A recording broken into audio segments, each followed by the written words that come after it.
At its very core, drug science must remain independent. This means we don't accept sponsorships. It's with the support of the drug science community we're able to do this and make the podcast in the first place. If you're able to become a drug science community member and support the show, you too will be supporting the dissemination of evidence-based drug policies. Without you, none of this would be possible. For anybody interested, there's a link in the show notes. Thank you. Hello and welcome to the Drug Science Podcast with me, David Nutt. Here we're bringing together experts and activists for a rational, honest and informed conversation about drugs. Well, hello and welcome to another Drug Science Podcast. This one is rather unusual. I mean, typically I talk to old people, been around for a long time. I get them to reminisce and share stories, and often of successes and often of things that you know about. But today I have a much younger guest, Meg Spriggs. And Meg has come on because she has a very interesting story to tell. It's a fascinating tale of the two sides of academia. I won't say much more because it'll come more fluently from her voice than mine. But just to say that I met her last time I was in New Zealand, in Auckland. It must have been 5 years ago. She's back there now, sitting with a wonderful backdrop, which you can't see, of semi-tropical plants and trees. And it's been an interesting 5 years, as you'll discover when Meg tells her tale. So, Meg, over to you. Great. Thank you, David. Yeah, it is quite green behind me right now. That's partly because it hasn't really stopped raining in Auckland for the entirety of summer, but it is beautiful and it is good to be home. So I guess I can dive into the story that's brought me here today that I wanted to share. Before I do that, just a couple of reasons, I guess, why I think it's important to share this story. Firstly is about normalizing these discussions, normalizing discussions about mental health. And, I'm not sharing because I think my story is necessarily totally unique. I think that there are a lot of people who are also managing their own mental health out there that might be listeners to this podcast in academia or otherwise. So I want to hopefully inspire people to have the courage to talk about it. And I think part of that is a discussion around sort of feeling shame. I feel, a little bit of shame about some of the stuff that's happened over the past couple of years, and it feels icky to say it and it feels icky to talk about it. But I want to be open about it because it helps me to address my own shame, but it also allows other people to talk about it. So sort of taking a bit of a step back, as you say, David, I came to Imperial in 2018, so quite a while ago.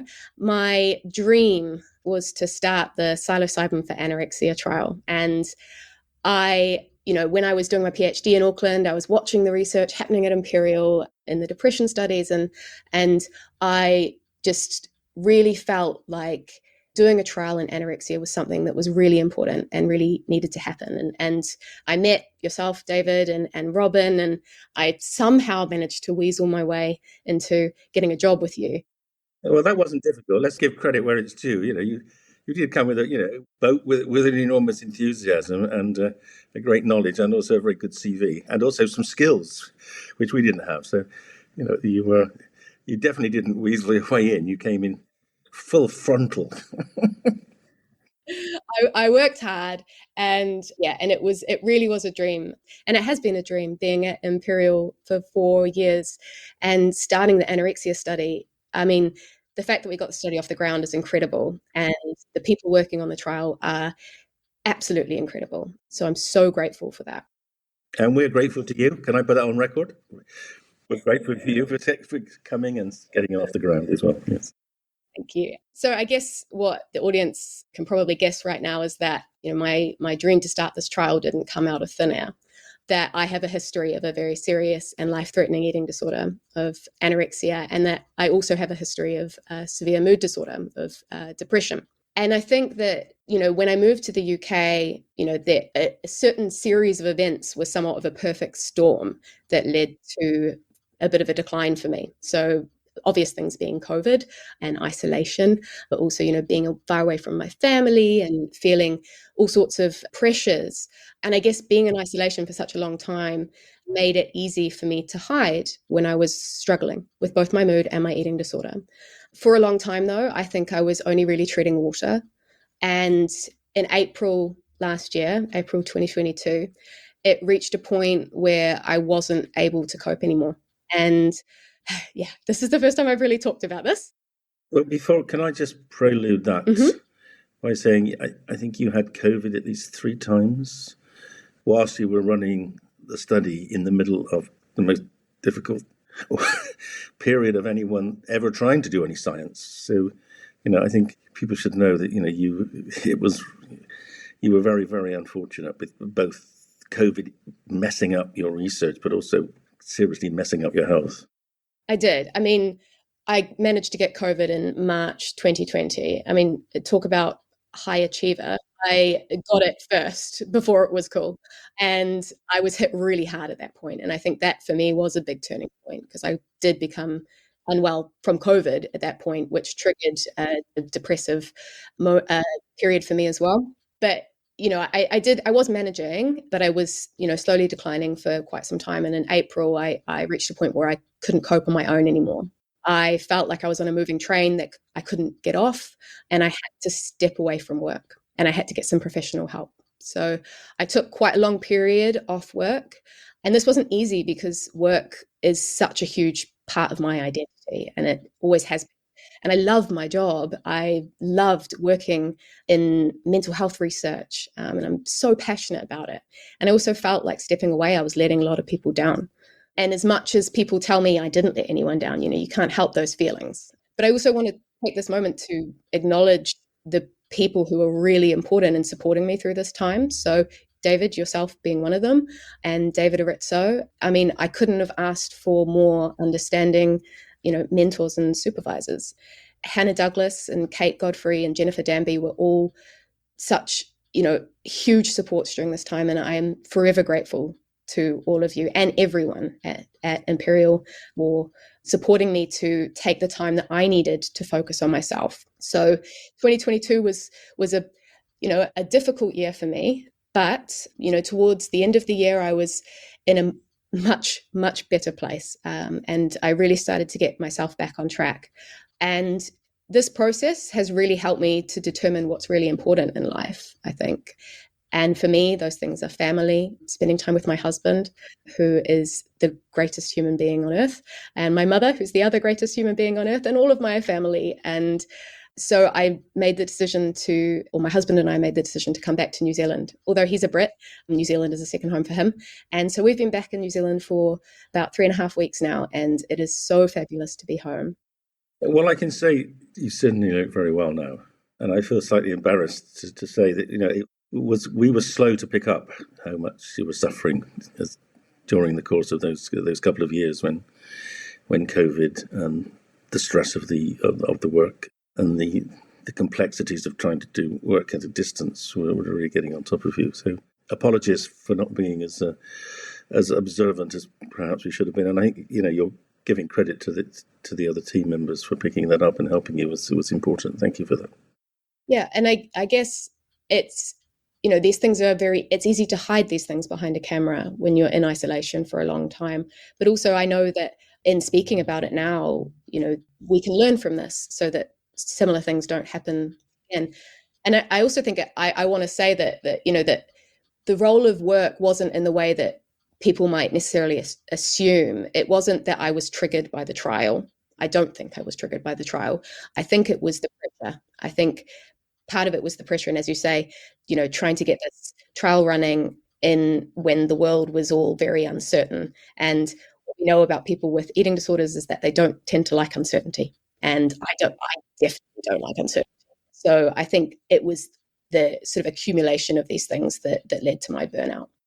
I think it would probably help the listeners if we gave them a bit of an idea of what you were trying to do and how difficult it was and how innovative it was. Do you want to share the structure of the trial with them? I mean, people won't understand quite what you were trying to do, so because you haven't told them yet. So tell them about the study so that they appreciate the enormous challenge it was. So the study is incredible. It's still ongoing. And as I say, the people who are running it are wonderful. So the study is a trial of psilocybin-assisted therapy for anorexia nervosa. So anorexia is a mental health disorder that has pretty limited treatments at the moment. It has the highest mortality rate of any mental health disorder, and it's typically diagnosed as a condition where people have a fear of food leading to low body weight and a fear of gaining weight. And the trial is a similar, sort of taking a similar psychedelic therapy approach as with other trials that we've had at Imperial, so depression and the others. It's a trial of 20 patients who come in for 3 sessions of psilocybin-assisted therapy with a therapy team, and there's a sort of a long-term follow-up session period for that as well. It's a really special trial, and I guess the work that I was doing between 2018 and when the trial started in 2021 was all of the background stuff. So, writing the protocol, getting the approvals, getting the drug, which, as you've talked about a lot before, David, is not an easy process when you're working with a Schedule 1 drug. So it's very time consuming. And I think COVID made things harder because everything had to be done remotely. But yeah, we obviously got there in the end, and really, really great to see it going. But it was an extremely complicated study, wasn't it? Not only because it was certainly the first in the UK using a psychedelic in eating disorders, and I think only the second in the world, and currently probably the largest in the world, but with also involving repeated doses and also recruiting people from all over the country. I mean, it was enormously challenging. I mean, tell us a bit about the ethics. How did that go? Were there any issues there? Did it get through the ethics okay? It did in the end. I think, to be honest, it's because of the work that you and Robin and David Aretzo had done before that we were able to get it through with, there were a couple of delays, but it wasn't too much. I think one of the barriers that we didn't expect was informing clinicians about what they were, if they referred a patient, what they were referring them to. So a lot of our time was actually spent working with different trusts and trying to basically just make sure that people were informed rather than misinformed about psilocybin and about psychedelic-assisted therapy so that we could recruit. In fact, you also, on the side, did quite a bit of work for the charity Drug Science, didn't you, on psychedelic therapy and helping them set up an ethics group, etc. So, you were stretched in several directions as well, which probably didn't help, I suppose. Yeah, I did. I done quite a bit with Drug Science now. I did the helping Joe set up the Women in Psychedelics talk series. Oh, yes, that group too, yes. Yeah, the 2020 New Zealand Cannabis Referendum panel event with yourself and Helen Clark and others. Yeah, and the ethics consortium that I worked on with great people from Drug Science. So yeah, it was a busy few years, and I think, I'm a perfectionist and I'm someone who will always be pushing myself. So I was involving myself in lots and lots of things. And I think that, again, that's not something that's unique to me. I think people in academia tend to be high achievers, tend to be perfectionists. And there's kind of this culture about it too, this culture about you've got to be pushing yourself and you've got to be like striving all the time and no pain, no gain. And it can be really damaging if that's internalized. Yeah, it's certainly one of the key messages that have come out of your experience. But maybe you want to talk a little bit more about how you felt about the need to succeed and the challenges of not succeeding, and how that presumably got into a terrible tangle in your mind as you've come halfway across the world and with aspirations to go on in an academic career and then having to change tack. Are there learnings from that for others? Absolutely. I mean, I think, as I say, perfectionism and high achievement is high in people in academia. And, I came across from New Zealand. I also, I don't have very high self-esteem. So a kind of perfectionism and low self-esteem kind of add together. And also there's an enmeshment with passion, I guess. So I think it's great to be passionate about what you do for your work. I think it's really, really important to be passionate. And I love that everybody in this field is so passionate, and academics generally are really passionate. But I think it can be problematic if it leads you to the point that you don't know who you are without it. And a lot of the work that I did through recovery was discovering who I was. So really early in my recovery, all I wanted to do was get back to work.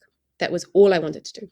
And I had a psychiatrist say to me, I don't want you to go back to work. I want you to learn to just be. And I really did not like that at the time. I found that really hard to hear. But I'm so glad that that was the advice that I was given, because it did give me that space to learn to just sit. I think this is also common in people recovering from anorexia, is that anorexia becomes part of your identity. And it's really scary to think about not having that. And just like for me, it was also scary to think about, well, what am I if I'm not a psychedelic researcher? And I've realized that there is a lot more to me than that. I love being outside. I love doing craft. I love music. More than anything, I love spending time with my husband. And, those are things that I neglected when I was too busy focusing on achievement. Yes. Do you think you had barriers to being encouraged to think differently? I mean, were there any clues before you had your breakdown? Were there pointers, or were there things you perhaps, warning signs that you neglected or resisted, or are there things that people could look out for, perhaps some other pointers for other people if they feel they're not sure if they're going on the same track, so to speak? Yeah, I mean, I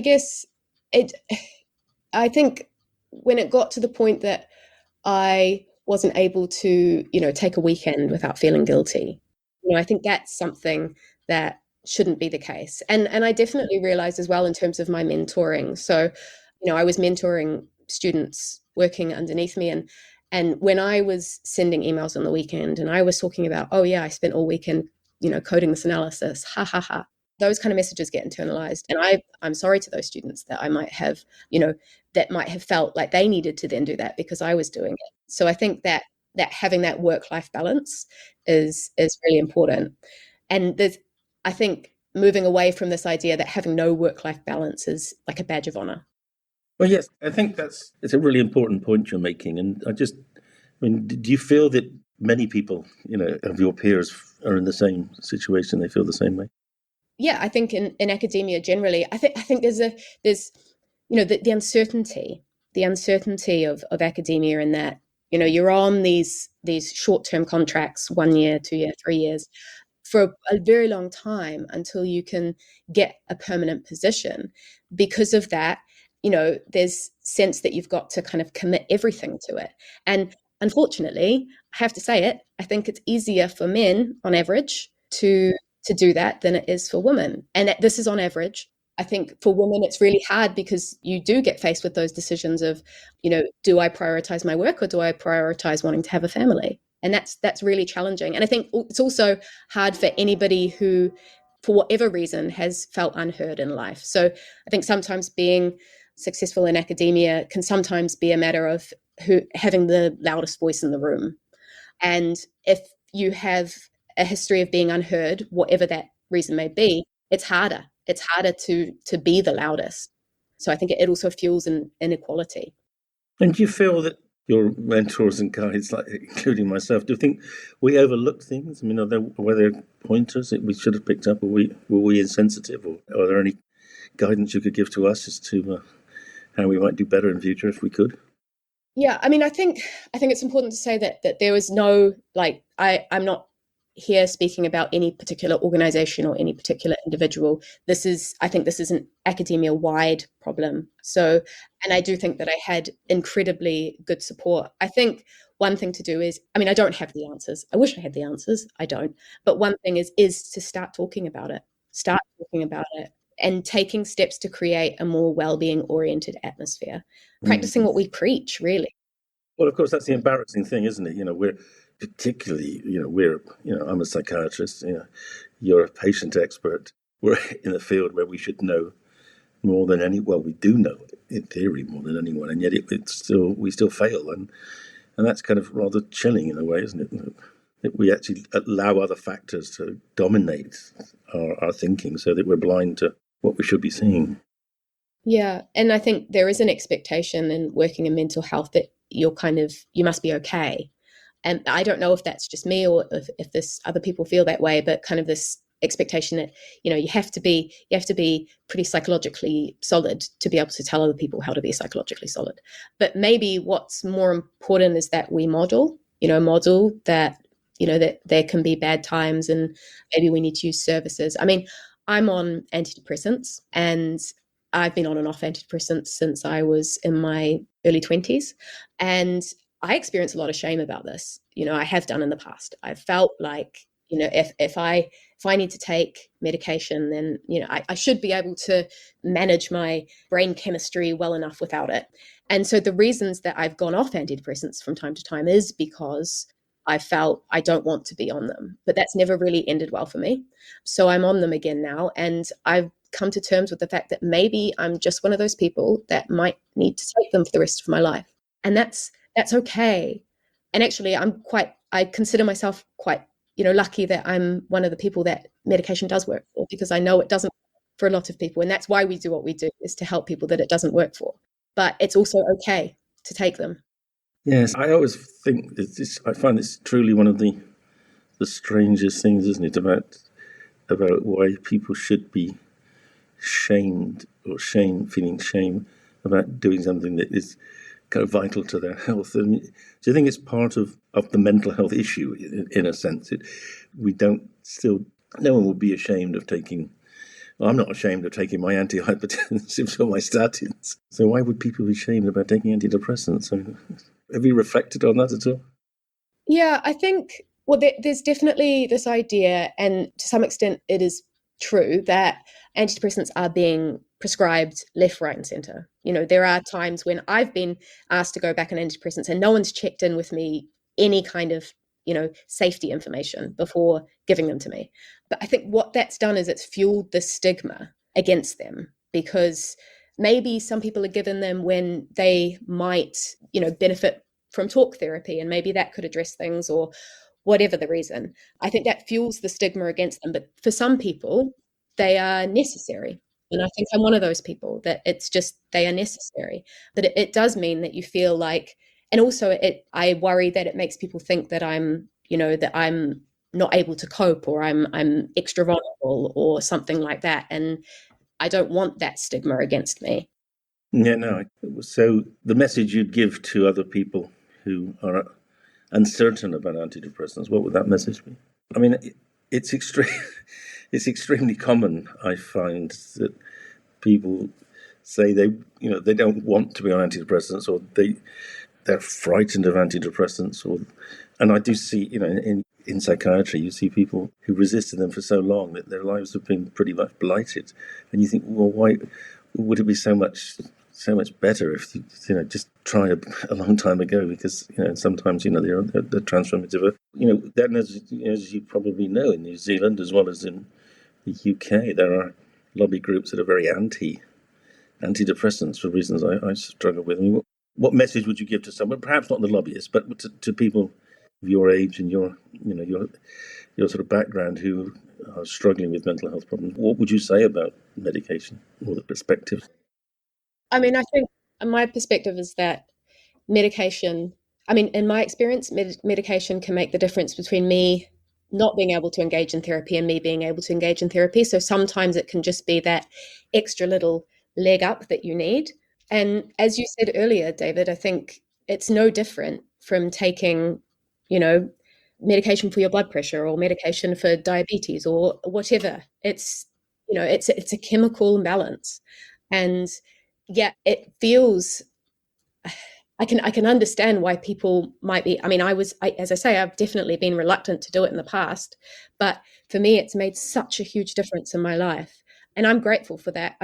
You can probably tell me how long ago I would have had to, it's not that long ago that I wouldn't have had this opportunity to have antidepressants, and how much harder my life would have been because of that.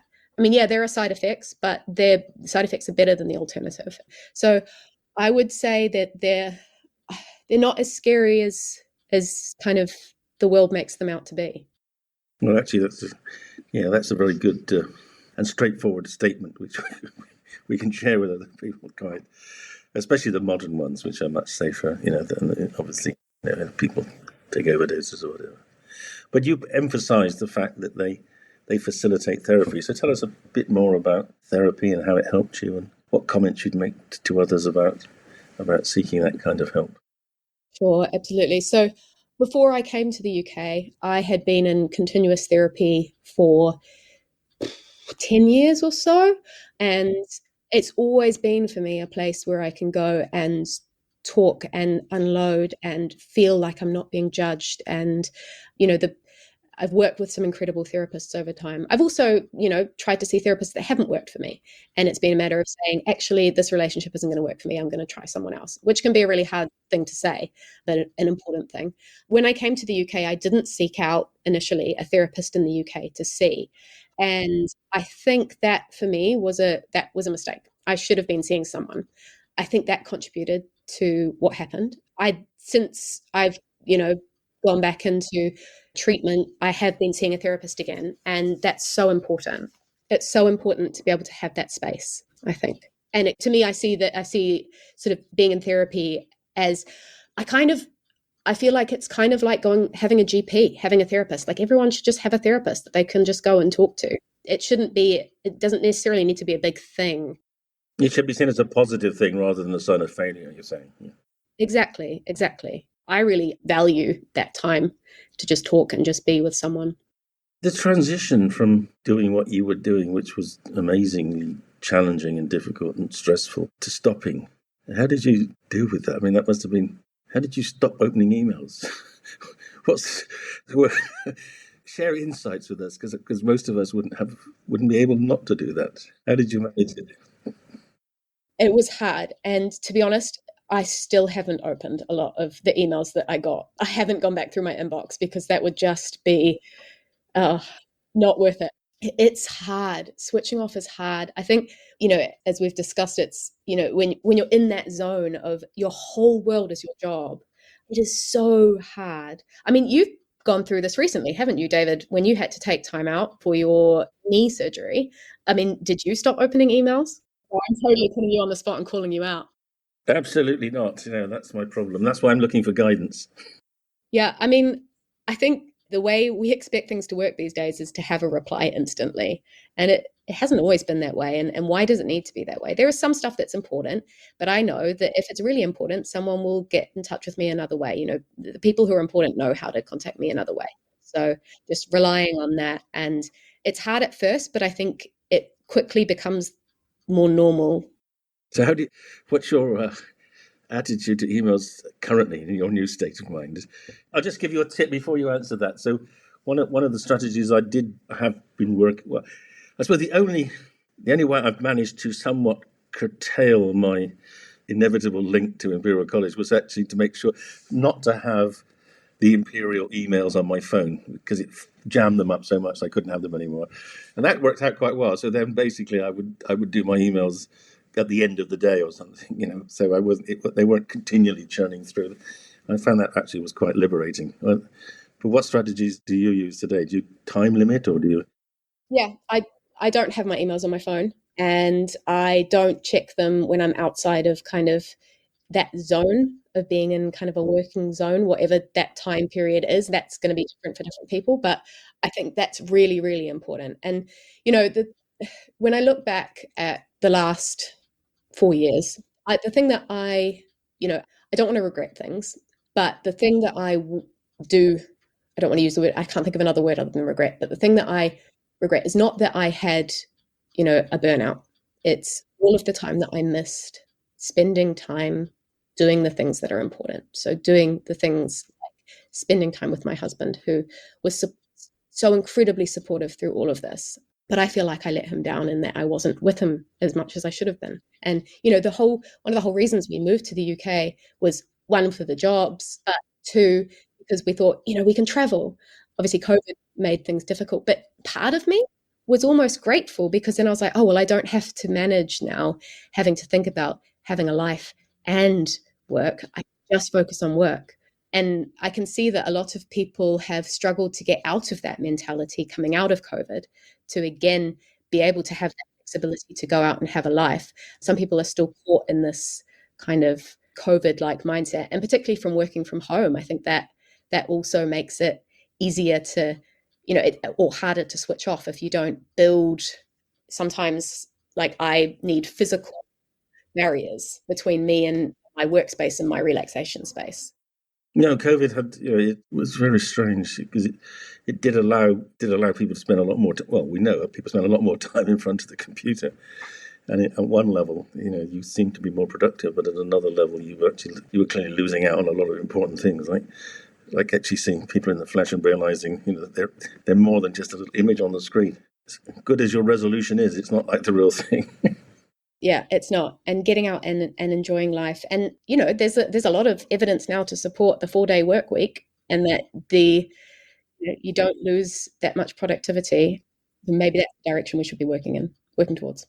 Absolutely. I think I think there is an enormous, the most difficult job, the most difficult career path in the world is the career path that you took. I mean, I'm a doctor, so, for me, research was always what I wanted to do, but, I have a parallel track. So, it was always, if I couldn't make it in research, I could always, do interesting things in medicine.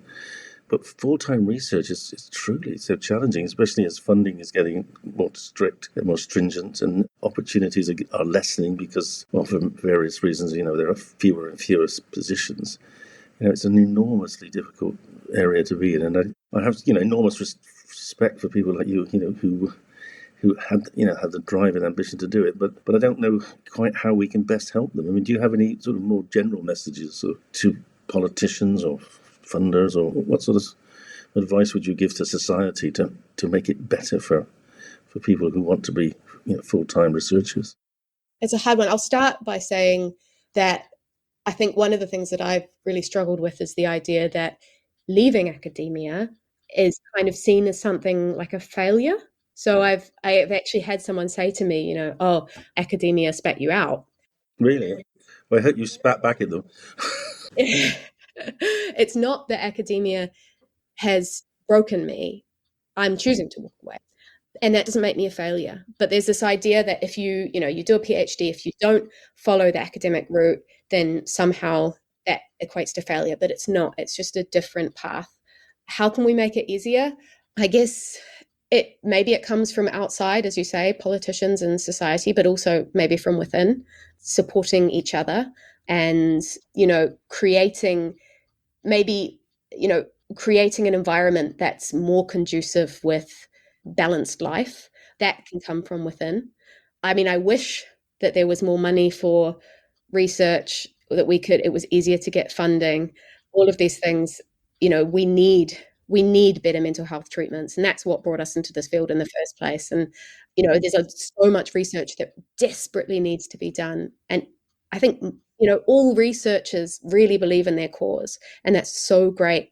I wish I had an answer of how to make it easier and more sustainable, but it is such a bottleneck. It's such a as much as I'm not a competitive person, and I don't think many academics are naturally, but it makes it competitive by having us all fighting for the same grants, and then that makes things really difficult. Totally, no, absolutely it does. Well, I mean, I suppose the good news is that the study you set up is we're recruiting at the last 2 participants at present. So in the very not too distant future, you will be able to see the fruits of your efforts. And I think we can say, they're likely to be very interesting. Whether we have a new therapy for anorexia is unclear at present, but there's no question the study needed doing, and it will give us some fascinating and intriguing outputs, and hopefully will build us a new direction of treatment, given that there aren't any properly functional treatments for anorexia at all at present, are there? So no doubt you'll be involved in analysing and writing up the results, which I hope you will anyway. Yeah, and I mean, it might not have ended up the way that I expected, but I came to London to set up that trial. I set up the trial. It got running. Got it running. It's been running. So it's a success even after everything I've been through. And as I say, it didn't end up the way I expected, but I think I can feel like it was a success. Yes, well, I have no doubt you're correct there. What of the future then? What sort of, do you have plans? Oh, that's the big question, isn't it? And I said earlier, I hate uncertainty, but right now my world is very uncertain. I don't know what the future holds. Well, where would you like to go? I mean, you've talked to me before about maybe moving towards policy. You obviously did quite a lot of policy thinking when you were here working with drug science. Is that something that still attracts you? Yeah, policy and education around mental health. I'd like to do some more advocacy for mental health support. I have to say, the eating disorder charities in the UK, EAT and others are brilliant, brilliant organisations. And I'd like to bring some of that knowledge to New Zealand. And there are some great organisations in Australia too. So I'd like to do some more advocacy and things like that. I have this dream that one day I might write a book, but we'll see how that goes. So yeah, I don't know. I don't know what the future holds, but What about helping us get psychedelics approved in New Zealand? yeah, I mean, maybe that's something we can discuss for sure. Well, certainly, drug science would be extremely keen to help anyone who wants to move in that direction. As you know, we've had some influence on actually quite a lot of New Zealand policy making in terms of smoking, cocaine, and crystal meth. So, that would be a real win. Would be to change the license, the schedule status of psilocybin in New Zealand. So, yeah, David, I think you've probably had more influence on our drug policy than you've had on the policy in the UK. Like, you've really changed things here. So thanks for that. Yes. Well, I think that's a testimony to the fact that you as a nation, you've got politicians that have considerably greater intellect than we do in our country. Yeah, so that, and I don't quite know what's going to happen in your next election. I don't suppose anyone does, but even there's, I think, just a sort of more open attitude, and actually, I have to say, it was really the effort you put into the cannabis referendum and was fantastic. And I still think there was some kind of dirty tricks going on with the the enormous funding that somehow got into the Keep It Illegal campaign, which didn't look to me very much like a homegrown effort. Frankly, it looked like there was some influences from across the other side of the Pacific. But you tried, which is more than we've ever done. You tried. And it was so close. It was so close. It was, and it was good working with you on that. Yeah, I really enjoyed it. Well, I want you to stay in touch. I hope you will. I'm sure you will. And keep us informed of what else we can do to help you in New Zealand. And we'll be talking, I'm sure, at meetings in the future about the psilocybin and anorexia study. So absolutely. Let me just put it on record. Great thanks to you for coming to us, sacrificing a lot of your life to set it up and suffering a lot. But it's so good to see you looking so well now. Long may it last. Thank you, David, and thank you for the opportunity to share today.